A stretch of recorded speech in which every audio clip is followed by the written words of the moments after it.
Ladies and gentlemen, welcome to the RDX Sports Podcast. I'm Simon Head, and we have a huge UFC pay-per-view coming down the line from Miami, Florida, the Kaseya Center, playing host to UFC 314, Volkanovski versus Lopes. This is going to be an absolute cracker of a fight card. So many stakes at play on this main card, whether it's a championship, whether it's contendership, whether it's rivalry, whether it's someone looking to put a controversial character in his place. There is so much going on this main card. What we're going to do on this early edition that we're going to put out as early as possible during fight week to give it a full run-up, we're going to look at the top 4 fights on this card as we look forward to what should be an absolute barnstormer of a UFC pay-per-view. And let's start right off with the big one at the top of the fight card. Alexander Volkanovski taking on Diego Lopes for all the marbles at 145 pounds. Volkanovski looking to bounce back and become a 2-time featherweight champion in the UFC. Things did not go well for him in 2023 and then 2024 as his stellar run in the octagon kind of came crashing down a little bit due in some part to a couple of poor career decisions, I would suggest. He had a great run at featherweight, defeating all comers to become the featherweight champion of the world, defeats Max Holloway multiple times along the way as well. And then when he's on top of the world, decides he's going to move up and challenge Islam Makhachev for the 155-pound title. A tall order, quite literally, for Alexander the Great Volkanovski. Steps up, pushes Makhachev all the way to the judges' scorecards at UFC 284. Great performance, and it was him putting on the pressure going down the stretch. But the problem with that was it convinced him that there might be an opportunity to get a rematch. He drops back down to featherweight, defends his belt against Yair Rodriguez. Great performance, 3rd round TKO. Then turns his attention to Makhachev once again. This time, Islam has completely game planned for Volkanovski. He isn't taking him lightly. Like maybe he did a little bit in that first fight.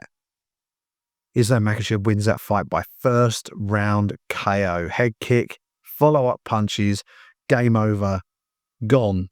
And Alexander Volkanovski's second tilt at the lightweight title is cut short once again, this time in the very first round. It was a bad KO, and what he really needed to do was step away, take time off, and let himself rest, let himself heal. Instead, he wanted to get straight back on that horse again, drops back down to his natural weight at featherweight, takes on Ilia Topuria at UFC 298. And we know what happened there. In Anaheim, California, Topuria puts on a blistering performance, knocks out Alexander Volkanovski in the second round, absolutely crushes him with a huge shot and becomes the featherweight champion. Volkanovski suffers back-to-back damaging knockouts in the space of about 4 months. Very difficult spell in his career. He needed to take time away.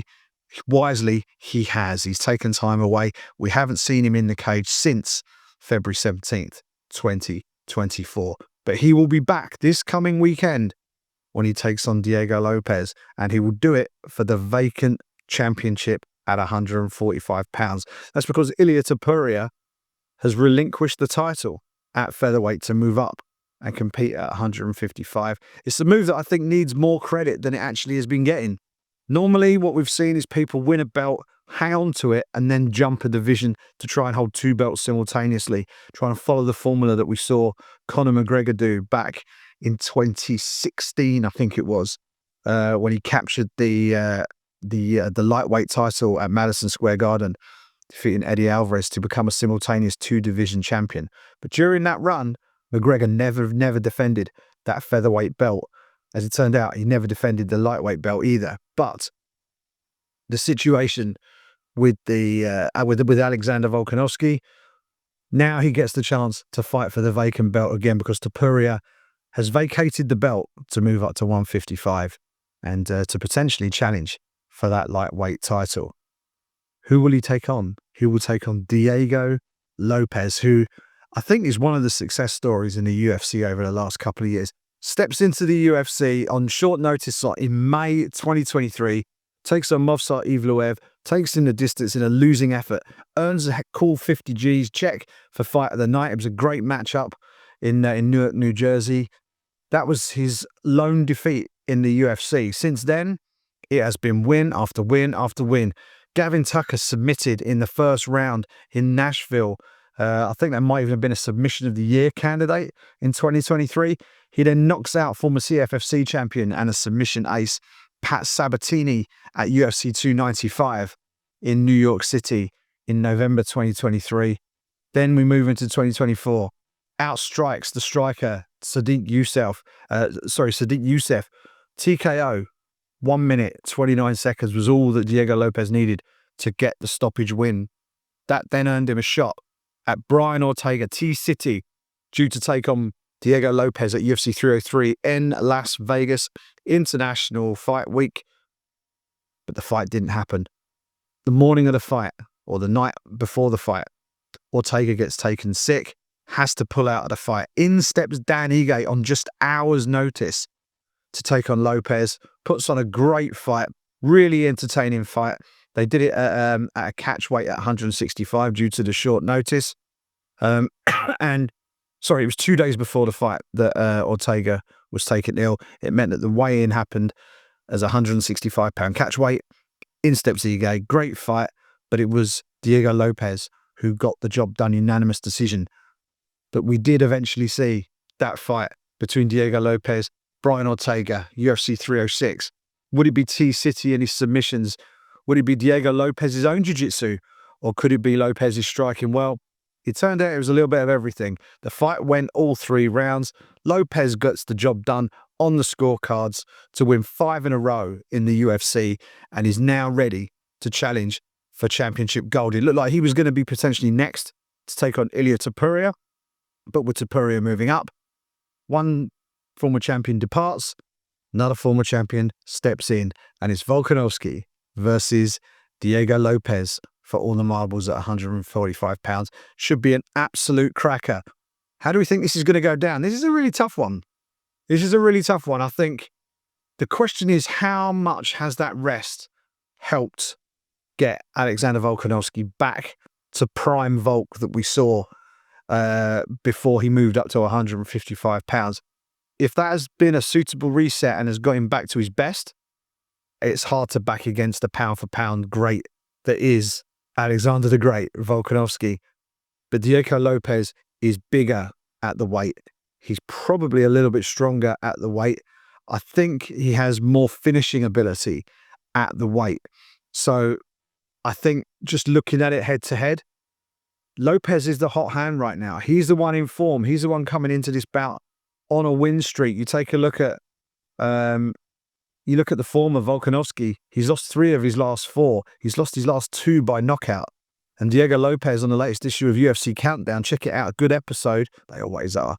But Diego Lopes says he thinks he's going to get this one done by KO. He's got excellent ground skills with his jiu-jitsu. He thinks he's going to get it done with his power and his striking. That's going to be really interesting to see how Diego Lopes deploys his skills against someone of the caliber and of the pressure of Alexander Volkanovski, who will be in his face from minute 1, throwing lots of leg kicks, giving him lots of different looks, and looking to really put the Brazilian on the back foot. My gut tells me, though, that Diego Lopes might just get it done. Like the sporting romantic in me would love to see Alexander Volkanovski win. But Lopes has got a great story as well. It's one of those where if you're someone who respects the sport and the athletes and their stories leading into the fight, there really is no bad outcome in this fight other than a draw. Whoever wins this, it's going to be a great story for them. If Volkanovski were to lose, then there would start to be questions about what happens with his career at that point, having come back for the belt and not got it. If Lopes were to lose, I think he has the ability to come again and circle back and make another run for the title, because he's still relatively new in the UFC. This is only going to be his 7th fight in the UFC. For Volkanovski, who is an old hand at this business right now, he's someone who it's win or go home time almost for him. If he doesn't win this, it's going to be interesting to see what they decide to do, what he and his team decide to do, because he's achieved everything there is to achieve at 145 pounds. Winning the belt again would be the final sort of capstone on that. He's moved up to 55 and challenged for the lightweight belt twice, and unfortunately, it's just a little bit undersized for the division.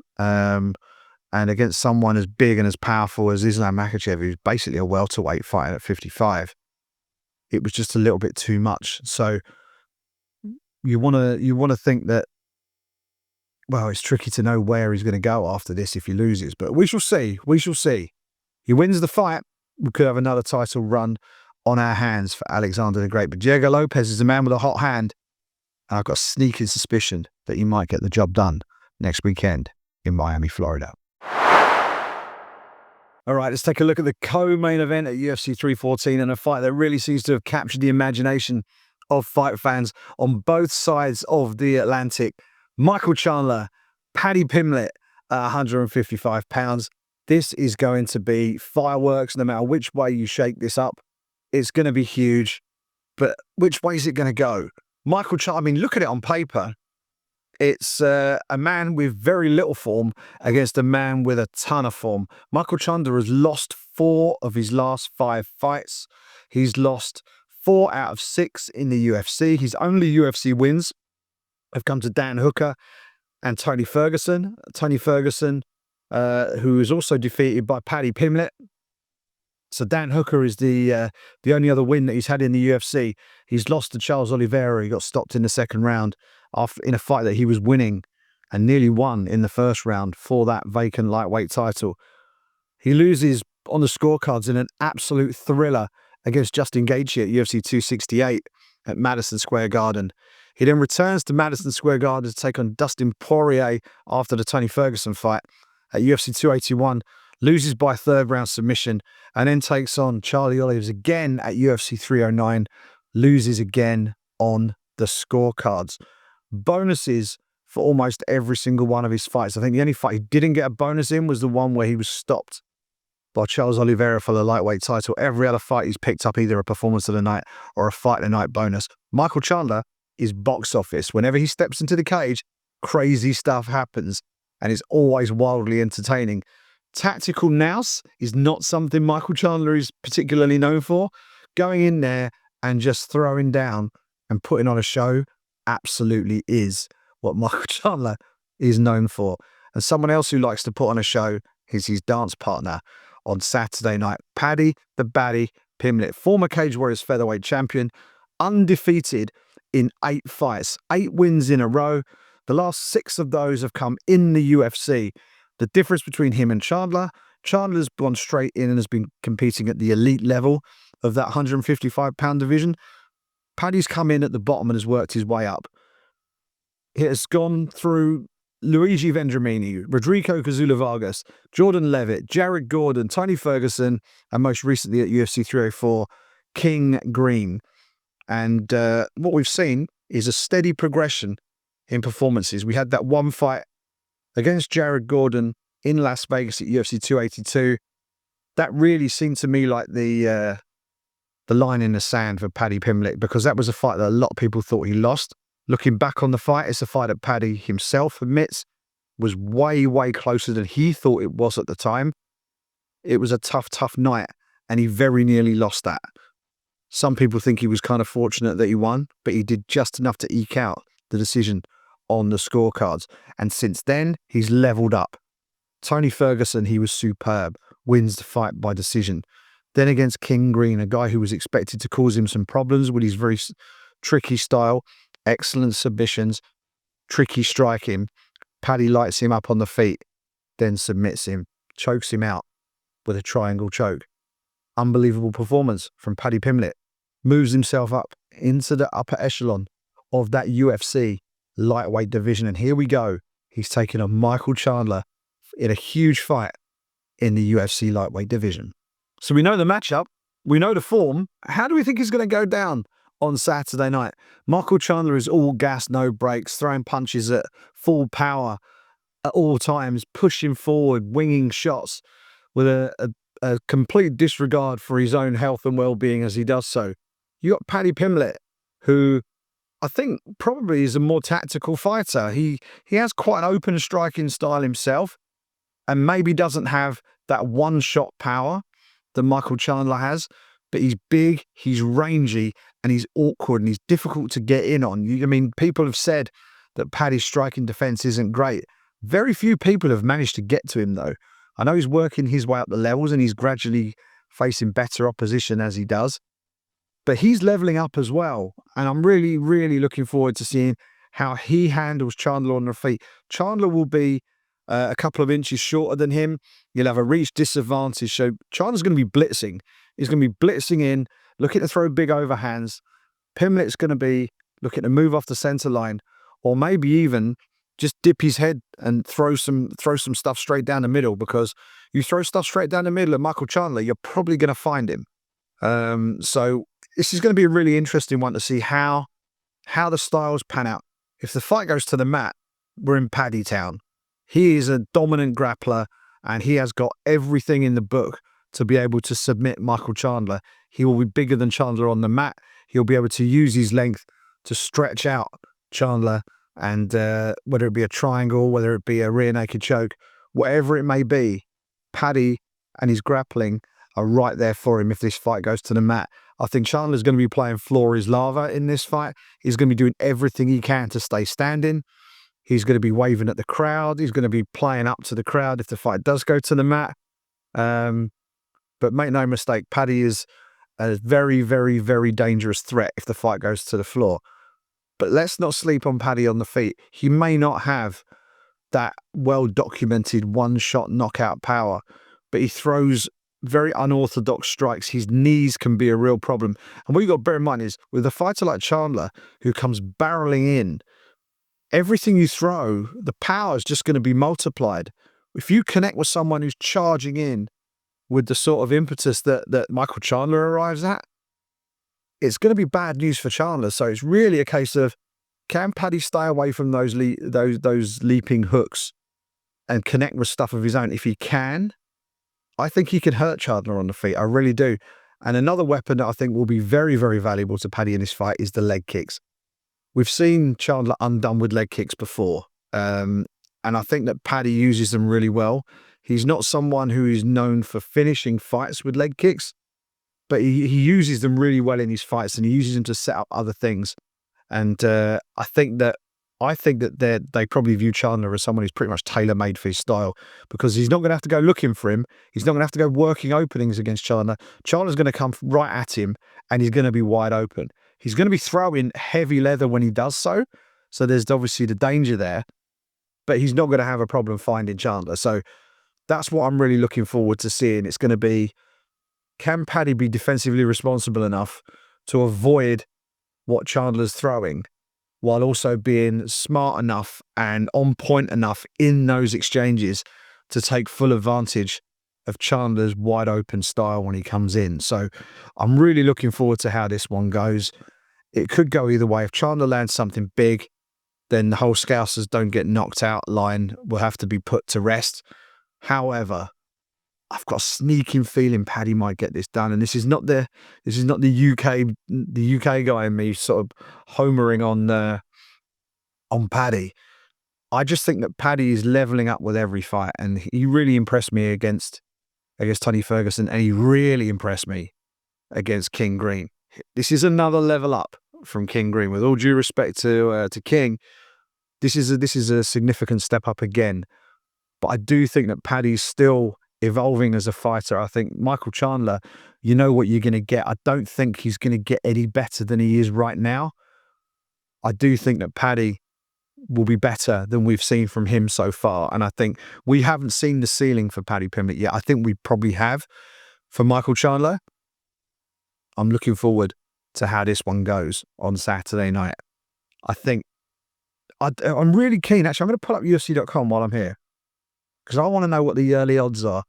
The UFC put the odds up on their fight card. I want to know who the favourite is. Yeah, I thought this might be the case. Paddy is a narrow favourite so far. He's -155 favourite. Chandler +130. I have a feeling that those odds might stretch out a little bit more. I think Paddy might be a +200, +220. Sorry, -200, -220 favourite. by the time he steps into the cage on Saturday night. I just think that he's the guy with the high ceiling. He's the guy who is improving fight to fight. And he's the one with the momentum. He's got the form as well. Chandler is the one trying to claw back some form. We've seen an awful lot of what Michael Chandler is. I don't think he's going to give us any surprises. I think Paddy Pimblett still can, because he's still adding to his toolbox. He's still improving. He's still developing. So really, really, really looking forward to the co-main event on Saturday night. It should be an absolute cracker. Everybody loves a grudge match in combat sports, and on Saturday night we've got a really interesting one that's come completely out of nowhere. Bryce Mitchell versus Jean Silva at featherweight. A bizarre matchup in many ways. Bryce Mitchell, long-time contender in the featherweight division, still ranked at number 13 in that 145-pound class, against Jean Silva from Brazil, one of the fighting nerds, coming in on a hot streak, a violent, entertaining, full of character, full of personality, and incredibly dangerous inside the 8 walls of the octagon. He is a huge favourite for this fight, by the way. Jean Silva is an absolutely huge favourite, -340 to Bryce Mitchell's 270. And this has all come about due to Bryce Mitchell saying some pretty incredible in their stupidity things on his podcast, referring to Adolf Hitler and how that he might actually not have been too bad of a bloke, and that he would quite like to have gone on a fishing trip with him. And then it goes on to sort of denying the Holocaust and other completely despicable, just deplorable things, really, that just do not make sense in this day and age. Dana White didn't completely shut down Bryce Mitchell in terms of his career, made his thoughts very clear on what Bryce had said, and has not pulled any punches in that regard, but he's still letting Bryce Mitchell compete under the UFC banner. And in Jean Silva, he's got someone who's going to step in there and try and take Bryce Mitchell's head off. And I think a lot of the fans who are going to be watching will be hoping for exactly that. There's something almost primal about this, rather. It's kind of weird. It's almost like they're sending in this assassin to take out this guy who's done some bad things. So I don't know. There's something a little bit off about this fight in that regard. But as a matchup, it's certainly relevant in that featherweight division. Silva wants to get into the rankings. Mitchell is in the rankings. Take away all of the BS outside of the cage. This is a relevant fight at 145 pounds. And Silva is coming into this fight in a quite brilliant run of form. You take a look at his form right now. He's 15-2. He hasn't lost since his 5th fight. It's been wins all the way since 2018. And in the UFC, he got into the UFC via Dana White's Contender Series, beat Kevin Vallejos at Contender Series 61 back in 2023 in September. He's had 4 fights in the UFC. Stops Westin Wilson in the 1st round. Stops Charles Jourdain in the 2nd round. Stops Drew Dober in the 3rd round. And then finishes off Melsik Bagdasaryan in the 1st round in Seattle in a performance of the night. This guy's the real deal, ladies and gentlemen. He looks really, really, really dangerous at 145 pounds. He's got this kind of wild, crazy fighting style. He's fan-friendly in the way he goes about his business. He is very, very, very dangerous and very fun to watch. But he's taken on a guy who has got some of the best submissions in the division. Bryce Mitchell is an absolute wizard on the mat. He's got 9 submissions to his credit in his career. And he's been in there with some of the bigger names in the division. And really, recently, the only people who've beaten him are Ilia Topuria and Josh Emmett, 2 of the hardest hitting, most dangerous finishers in the division at that time. Topuria finishes him with an arm triangle choke, which was a real statement at the time. A lot of people thought Topuria would go in there and try and knock him out. Topuria wanted to make a statement by out-grappling the grappler, showing his own his own submission skills, and he did exactly that at UFC 282. And Josh Emmett with one of the most brutal knockouts we've seen in the UFC since Dan Henderson's KO of Michael Bisping at UFC 100. Absolute monster knockout at UFC 296. One of the worst knockouts I've seen in the octagon in a very, very long time. Remarkably, Mitchell bounced back, took on Kron Gracie, knocked him out with a slam at UFC 310 last December. And we haven't seen him since, other than in the podcast studio. And I suspect that not too many people want to see him back in that podcast studio again. So let's see him in the octagon. Let's see what he does for a living. I know he's got this character about him. You know, he's not putting an act on. Let's be honest. Bryce Mitchell is not putting on an act. This is not for clout. This is not a way. This isn't a Colby Covington job, right? This is not someone trying to garner attention by saying crazy stuff. He's just saying crazy stuff because that's what he thinks, which arguably is slightly more concerning, to be honest. But as a fighter, you've got to respect the man's skills, and he has got a lot of skills. I think on the feet, I don't think he's got anything for Jean Silva on the feet. I don't think he's got anything for him on the feet. On the mat, things get interesting, but I don't see Silva wanting to take this fight to the ground at any point. Silva's got 2 submissions to his name, 12 knockouts in his 15 career wins. So we all know what he's going for here, and the smart money is on him getting exactly that. It's going to be a wild fight. The atmosphere in the arena will probably be at its hottest. There will be, it's going to be like wheeling out a Christian in front of the Lions for Bryce Mitchell, who, as we know, is a dedicated Christian himself. But this is one of those fights where absolutely everything is against him. For him to win would be pretty remarkable, to be honest. And you know, I think that would be worthy of note for sure. If he can get a win over Silva, given everything that's going into this fight, that would be pretty remarkable. But Silva, to me, he's a big favourite for a reason, and I see nothing other than a big knockout finish from the Fighting Nerds featherweight contender. Those 3 fights at the top of the fight card at UFC 314 are each in their individual right pretty incredible. But we have another one that leads into those. Again, at featherweight, 3 featherweight fights at the top of this fight card. Yair Rodriguez, one of the most spectacular fighters on the UFC roster, and a man who still has championship aspirations at 145 pounds, is welcoming to the UFC Patricio Pitbull. A great moment in the sport to see Pitbull in the UFC. Remarkably, there will be people who are going to watch this fight who have not really seen Pitbull fight, and that's kind of a shame because this guy is as legit as they come. Let me just reel off. I've got his Wikipedia page up here. I'll just reel off these records and achievements that he's pulled up so far in his career. Bellator fighting championships, okay?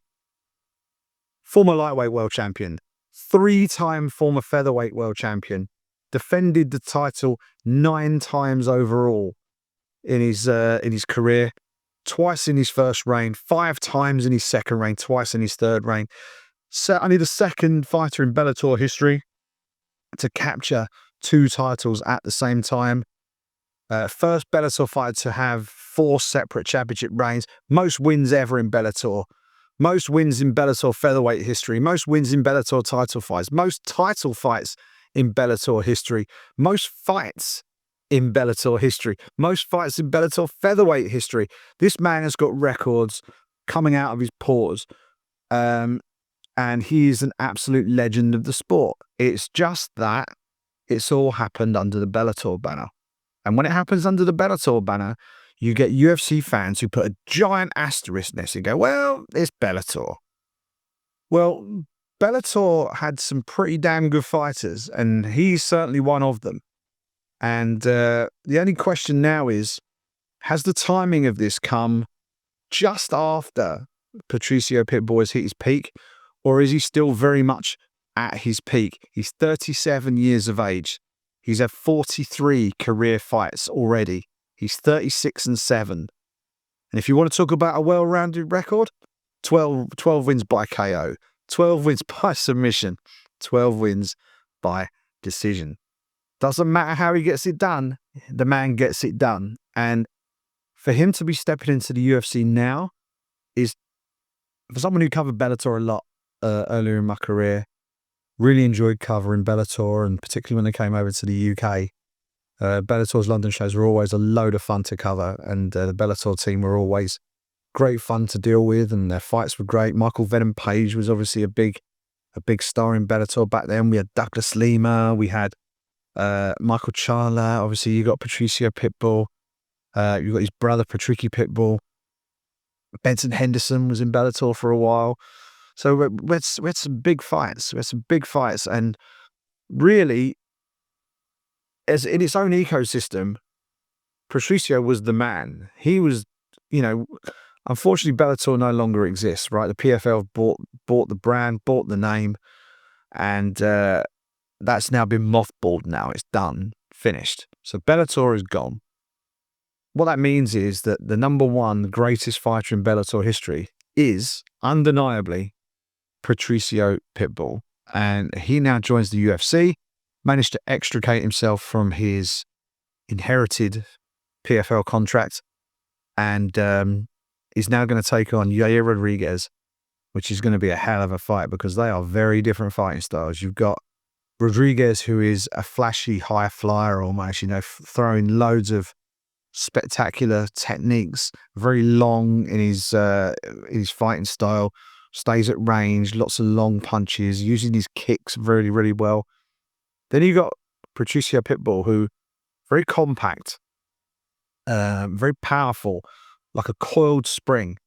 He waits his moment, he downloads the information, and then when he finds his opening, he just explodes. And one shot is sometimes all he needs to completely turn the fight, and it's in his favor. Once he sees his opening, he empties the tank and wins the fight. Really, really interesting. I can see this fight being one of those fights where it takes a little while to catch fire, but when it does, it could get crazy in a hurry. It could be one counter shot from Patricio that puts Yair on skates, and then we see what happens. Or Yair could connect with something from range that puts Patricio on the back foot, and then we see Patricio have to abandon that compact sort of approach and just open up and start throwing some stuff. So I'm really, really looking forward to this. It should be a wild fight. It might take a little while. It might take a round to sort of really catch fire. But we've got two elite operators here, and I'm really excited to see Patricio in the UFC. He deserves all the respect in the world for everything he's already done in his career.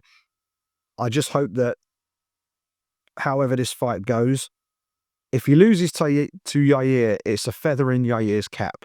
It's not a sign that Patricio was never that good. Let's be honest. It's just the fact that Yair has performed really well, and maybe Patricio is starting to hit that point in his career where he's just starting to plateau. Maybe he won't. Maybe he still has. He has more ceiling to reach. So I'm really looking forward to it. It's a fight that really, I think, again, let's pull up those UFC odds, shall we? Let's have a look. There we go. They're blank. Let's go to best fight odds. Caesars have got Yair Rodriguez as a -205 favorite. Patricio Pitbull +170. FanDuel have Rodriguez at slightly nicer looking odds if you want to back the favorite, -196. Patricio Pitbull at +152. So narrow favorite for Yair Rodriguez. Be interesting to see when the smart money from Vegas starts to come onto these fights, whether that price on Patricio Pitbull starts to shorten just a little bit. He's got so much experience. He's got so much finishing ability.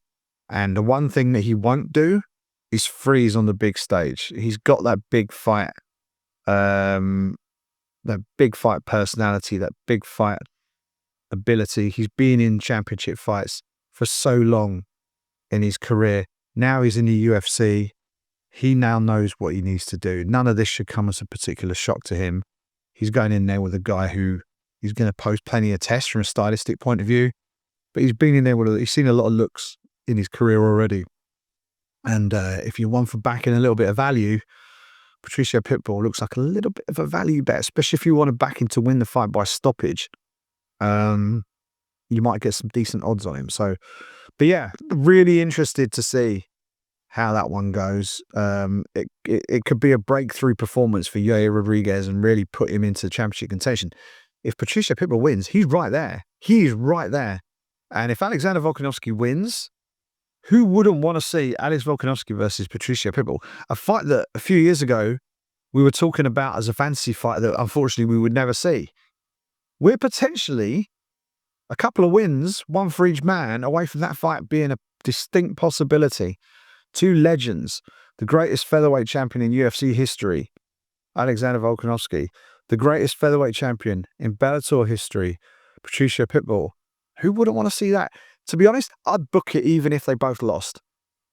I'll book that fight even if they both lost. They could headline a fight night in Australia with that. They could headline a fight night in Brazil with that. They could co-main event any pay-per-view in the world with that. So that's a fight that the UFC have got in their back pocket ready to go. If both men have the same result on Saturday, whether it's both winning, both losing. So let's see how all that pans out. But really looking forward to that fight. That fight is the second fight on the main card. The other fight on the main card, the one that kicks off the pay-per-view portion of the card, is Nikita Krylov versus Dominick Reyes at light heavyweight. Of course, Nikita Krylov has been in and around this light heavyweight division for years. He's in his second stint in the UFC. His first UFC fight came back at UFC 164 way back in August 2013. A loss to Soa Paleli. Anyone remember him? Soa Paleli, I remember him. And he's been in there and has competed against a who's who of light heavyweights over the course of his career. In his second run with the UFC right now, he's on a 3-fight win streak. Knocked out Alexander Gustafsson at UFC London back in 2022. Outpointed Volkan Ozdemir, former title challenger at UFC 280. And then triangle choke Ryan Spann at UFC Fight Night, Jan versus Dvalishvili in Las Vegas back in March 2023. So it's been 2 years. 2 years since we've last seen Nikita Krylov in the octagon. Looking forward to seeing him back. And he takes on the devastator, Dominick Reyes, and a man who came that close to winning the light heavyweight title when he was edged out by John Jones at UFC 247. And that really sent him into a bit of a spiral. Loses to Jan Blachowicz, loses to Yuri Prohaska, loses to Ryan Spann, all by stoppage. Bounces back against Justin Jacoby in 2024. Takes a year and a half out from the sport. Comes back against Dustin Jacoby. Beats the kickboxer by knockout. Then takes on Anthony Smith last December. Finishes him in the second round by TKO. It feels like Dom Reyes is starting to get his mojo back again. If he can get a win here, then he really could get his mojo back. And that would be him on a real run. He can start to nudge towards the top 10 of that UFC light heavyweight division to start looking at contenders to knock off. So looking forward to that. That kicks off the main card. Very quickly, just to run you through the prelims. Dan Ige takes on Sean Woodson at featherweight. Yan Xiaonan taking on Werner Jandiroba at women's strawweight. The evergreen Jim Miller versus Chase Hooper. Battle of the generations, that one, at lightweight. And another evergreen fighter, Darren Elkins, the Damage, taking on Julian Erosa. That has fight of the night vibes written all over it. And the octagon's going to be a different color after those two have fought in it. Of that, you could be sure. Early prelims, we got 4 fights on the early prelims. Cedric Dumas taking on Poland's Michał Oleksiejczuk at middleweight. Loves a body shot, Oleksiejczuk. Look out for that. Sumadaji taking on Mitch Raposo at flyweight. Trishawn Gore versus Marco Tulio at middleweight. And opening the night, the women's bantamweights, Nora Conal taking on Hayley Cowan. That is your fight card for UFC 314. It's going to be a big night. Kaseya Center, April 12th. Miami, Florida. It's going to be a big night. We will have coverage of Fight Night on RDX Sports, as you would expect. Follow me across social media at Simon Head Sport throughout the week. And you can follow RDX Sport across social platforms. RDX Sports on X, RDX_sports on Instagram. Don't forget, hit subscribe, hit like for right here on the YouTube channel. Subscribe to the podcast. If you're listening to the audio version of this podcast, make sure you subscribe to that, whether it be Apple Podcasts, whether it be Spotify, wherever you happen to be getting your podcasts. Do us a solid, hit that subscribe button, and you will never miss an episode. Thank you so much for checking out the RDX Sports podcast this week. It's going to be a fun night of fights next weekend. Looking forward to them. Looking forward to talking to you about it at the end of the weekend. Enjoy the rest of the week, guys, and I'll speak to you soon.